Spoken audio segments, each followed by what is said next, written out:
Cambio al vertice della Polizia Stradale della provincia di Padova. Carmine Tabarro, 52 anni, prende il posto di Ferdinando Picenna, trasferitosi a Napoli. Il funzionario, in servizio all'autostrada fin dal giorno del suo arruolamento, 23 anni fa, aveva iniziato la carriera proprio in Veneto per 5 anni a Verona, dove fu protagonista della vicenda del lancio dei sassi dal cavalcavia dell'autostrada nei primi anni 90, vicenda che fece molto scalpore e che si concluse con arresti e condanne.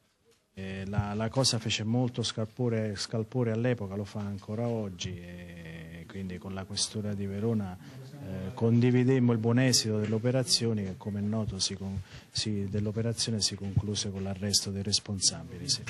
Il dirigente, in carica da pochi giorni, ha già esaminato i dati sugli incidenti stradali nel Padovano. Le statistiche sono in calo, ma la priorità, oltre alla prevenzione, è anche evitare le stragi del sabato sera.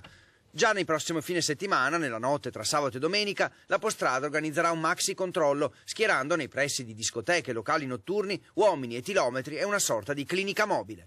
E se devo essere sincero, qui nel campo della prevenzione specialmente e della repressione della guida in stato di ebbrezza, io mi ricordo che già 20 anni fa c'erano moduli organizzativi molto efficaci. Forse la repressione delle stragi del sabato sera l'abbiamo inventata qui in Veneto, se non ricordo male.